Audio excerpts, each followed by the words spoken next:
പുതിയൊരു വീഡിയോയിലേക്ക് എല്ലാവർക്കും സ്വാഗതം. ഇന്ന് നമ്മൾ നോക്കാൻ പോകുന്നത് സിത്താല എന്ന് പറഞ്ഞൊരു ഡ്രം പ്ലഗിനാണ്. ഇത് ഡീകമ്പോസർ എന്ന് പറയുന്ന കമ്പനിയുടെ ഫ്രീ ആയിട്ടുള്ളൊരു പ്ലഗിനാണ്. അപ്പോൾ ഇത് സ്റ്റാൻഡ് ലോൺ ആപ്പായിട്ടും നമുക്ക് യൂസ് ചെയ്യാൻ പറ്റും. അതല്ലാതെ ഒരു പ്ലഗിനായിട്ട് നമുക്ക് ഡോയ്ക്കകത്ത് ലോഡ് ചെയ്യാൻ പറ്റും. അപ്പോൾ ഇവർ ഫ്രീ ആയിട്ട് ഇതിനോട് വരുന്ന ഒരു കിറ്റാണ് ഞാനിപ്പോൾ ഇതിനകത്ത് ലോഡ് ചെയ്തേക്കുന്നത്. അത് ബൈ ഡിഫോൾട്ട് ഒരെണ്ണമുള്ളൂ, ഫാക്ടറി കിറ്റ്. അപ്പോൾ ഈ പ്ലഗിൻ ഉപയോഗിച്ച് നമുക്ക് എന്തൊക്കെ ചെയ്യാൻ പറ്റും എന്നുള്ളതിനെ പറ്റിയിട്ടാണ് ഈ വീഡിയോ നമ്മൾ ചെയ്യുന്നത്. അപ്പോൾ നമുക്ക് വീഡിയോയിലോട്ട് പോകാം.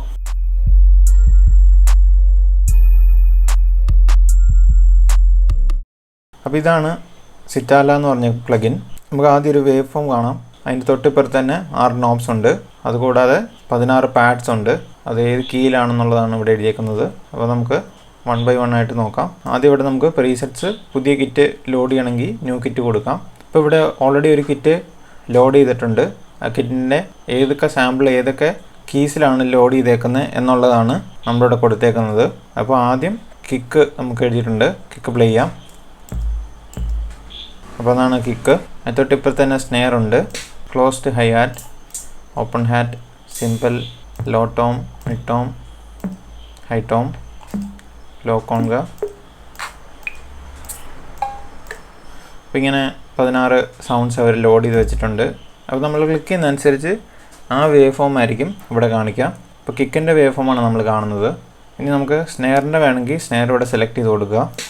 അപ്പം നമുക്ക് വേവ് ഫോം കാണണമെന്നുണ്ടെങ്കിൽ നമ്മൾ മൗസ് കൊണ്ട് മാനുവലി പോയി ആ പാഡിൽ ക്ലിക്ക് ചെയ്യണം. അപ്പോൾ ക്ലിക്ക് ചെയ്തതിന് ശേഷം മാത്രമേ ഈ വേവ് ഫോം ഇവിടെ ഡിസ്പ്ലേ ആവുള്ളൂ. പിന്നെ അതിൻ്റെ അകത്ത് തന്നെ 2 ലൈൻസ് നമുക്ക് കാണാം സ്റ്റാർട്ടിലും എൻഡിലും. അതായത് ഇൻ പോയിൻറ്റും ഔട്ട് പോയിൻറ്റ്സും ആണ്. ഇൻ പോയിൻ്റ് എന്ന് പറയുന്നത് സാമ്പിൾ എവിടെ സ്റ്റാർട്ട് ചെയ്യണം, ഏത് പോയിൻ്റ് തൊട്ടാണ് സ്റ്റാർട്ട് ചെയ്യേണ്ടത്. ഔട്ട് പോയിൻ്റ് എന്ന് പറയുന്നത് ഏത് പോയിൻറ്റിൽ എൻഡ് ചെയ്യണം എന്നുള്ളതാണ്. അപ്പോൾ സാമ്പിൾസ് നമുക്കിപ്പോൾ കുറച്ചും കൂടി ടൈറ്റായിട്ട് ചോപ്പ് ചെയ്യണമെങ്കിൽ അങ്ങനെ ചെയ്യാൻ പറ്റും. അതായത് ഒരു ഓഡിയോ ഫയലിൽ നിന്ന് നമുക്കൊരു ഏരിയ മാത്രം സൗണ്ട് സാമ്പിൾ ചെയ്താൽ മതി എന്നുണ്ടെങ്കിൽ നമുക്ക് ഈ ലൈൻസ് ഉപയോഗിച്ചിട്ട് അത്രയും ഏരിയ മാത്രം സെലക്ട് ചെയ്യാൻ പറ്റും. അപ്പോൾ ഇത്ര ഏരിയ ഞാൻ ക്രോപ്പ് ചെയ്തു. ഇനി നമുക്കൊന്ന് കേട്ട് നോക്കാം. അതാണ് ക്രോപ്പ് ചെയ്ത് കഴിഞ്ഞുള്ള സൗണ്ട്. ഇനി ക്രോപ്പ് ചെയ്യാത്തതും കേട്ട് നോക്കാം. അങ്ങനെ ഫ്രണ്ടിൽ നിന്ന് നമുക്കൊന്ന് ക്രോപ്പ് ചെയ്ത് നോക്കാം. അപ്പോൾ ഇങ്ങനെയാണ് നമ്മൾ ഓഡിയോ സാമ്പിൾ ചെയ്യുന്നത്. ഇതിപ്പോൾ വലിയൊരു ഓഡിയോ ഫയലാണെങ്കിൽ പോലും നമുക്ക് അതിൽ നിന്ന് ഇതിങ്ങനെ ഏരിയ സെലക്ട് ചെയ്യാൻ പറ്റും. ഇതൊരു സാമ്പിൾ ബേസ്ഡ് ഡ്രം പ്ലഗിനാണ്. അതായത് സാമ്പിൾസ് ലോഡ് ചെയ്ത് മാത്രമാണ് നമുക്കിതിനകത്ത് സൗണ്ട്സ് ക്രിയേറ്റ് ചെയ്യാൻ പറ്റുന്നത്. അല്ലാതെ ഒരു സ്ക്രാച്ചിൽ നിന്ന് നമുക്കൊരു സൗണ്ട് ഡെവലപ്പ് ചെയ്ത് കൊണ്ടുവരാനൊന്നും പറ്റില്ല. അതിന് നമ്മൾ വേറെ VST പ്ലഗിൻസ് യൂസ് ചെയ്യണം. അപ്പോൾ നമുക്കിത് സോളോ ചെയ്തും കേൾക്കാൻ പറ്റും. വേറെ സൗണ്ട്സ് ഒന്നും പ്ലേ ചെയ്താൽ കേൾക്കില്ല, കാരണം ഇവിടെ സോളോ ചെയ്ത് വെച്ചേക്കാണ്. അതുപോലെ ഇത് മ്യൂട്ട് ചെയ്യണമെങ്കിൽ അതും ചെയ്യാം. ക്ലിക്ക് ചെയ്താൽ കേൾക്കില്ല. അപ്പോൾ അതെല്ലാ കീസിനും താഴെ ലേബൽ ചെയ്തിട്ടുണ്ട്, ഏതൊക്കെ കീ നമ്പേഴ്സ്, അതായത് 1 to 16. അപ്പോൾ 1 എന്നുള്ളതിൻ്റെ C2 എന്ന് പറഞ്ഞ കീയിലാണ് ഫസ്റ്റ് കിക്ക് ഇതിൽ അസൈൻ ചെയ്തേക്കുന്നത്. അപ്പോൾ C2 നമുക്ക് ഈ കിക്ക് വേണമെങ്കിൽ ഇപ്പുറത്തോട്ട് മാറ്റാം. അപ്പോൾ ആദ്യം ഇത് C1-ലായിരുന്നു, C2-ലേക്ക് മാറിയതാണ് ഇപ്പോൾ കാണുന്നത്. അപ്പോൾ ഇങ്ങനെ ചേഞ്ച് ചെയ്യാൻ പറ്റും. അത് നമ്മുടെ ഇഷ്ടമാണ് എങ്ങനെ അസൈൻ ചെയ്യണം എന്നുള്ളത്. നമുക്ക് ഏത് പാഡ്സിൽ വേണേലും ആഡ് ചെയ്തിട്ട് അതിനെ റീഅസൈൻ ചെയ്യാൻ പറ്റും. അപ്പോൾ അങ്ങനെയുള്ള പ്രശ്നങ്ങളൊന്നുമില്ല. പിന്നെ ഇവിടെയുള്ള 3 നോബ്സ് ഉണ്ട്. അപ്പോൾ 3 നോബ്സിൻ്റെ നമുക്ക് നോക്കാം. ആദ്യം ഷേപ്പ് എന്ന് പറഞ്ഞൊരു നോബാണ്. അപ്പോൾ ഞാൻ കിക്കിൻ്റെ ഷേപ്പ് കാണിച്ചു തരാം.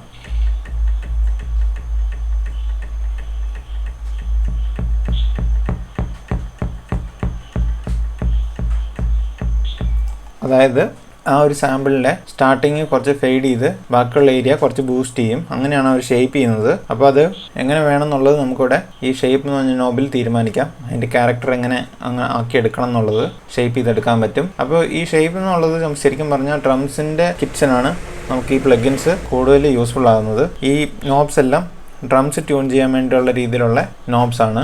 അങ്ങനത്തെ ഫങ്ഷൻസ് ആണ് അതിൽ കൊടുത്തേക്കുന്നത്. പിന്നെ കംപ്രഷൻ എന്ന് പറഞ്ഞിട്ടുണ്ട്. ഇപ്പോൾ കംപ്രസ് ചെയ്യുമ്പോൾ എങ്ങനെയായിരിക്കും കിക്ക് എന്നുള്ളത് നമുക്ക് ലൈവായിട്ട് വേവിൽ കാണാൻ പറ്റും.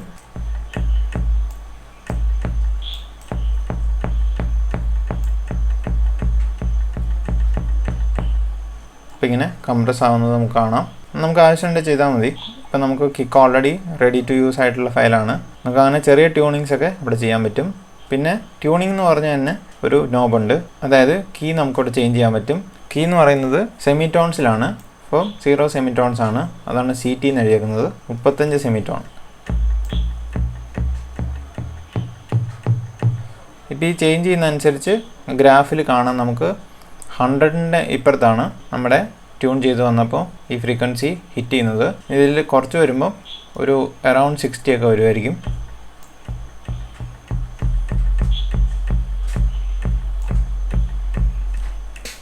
അപ്പോൾ ഇപ്പോൾ നമ്മളിങ്ങനെ ട്യൂൺ ചെയ്തു. അത് നമ്മുടെ ഇഷ്ടം പോലെ അതിൻ്റെ ക്യാരക്ടർ എങ്ങനെ വേണമെന്നുള്ളത് നമുക്കിവിടെ ട്യൂൺ ചെയ്ത് കൊടുക്കാം. പിന്നെ അതിൻ്റെ ടോൺ എന്ന് പറയുന്നത് നമുക്ക് ശരിക്കും പറഞ്ഞാൽ ഒരു ഇക്യൂ പോലെയാണ്. ഇക്യൂ തന്നെയാണത്. ആ ഇക്യൂവിൽ അവരായിട്ട് ഒരു ടൈപ്പ് ഓഫ് പ്രീസെറ്റ് ഉണ്ട്, അതാണ് അവർ ഷേപ്പ് ചെയ്യുന്നത്. ഇപ്പം ഞാനിവിടെ കിക്കിൻ്റെ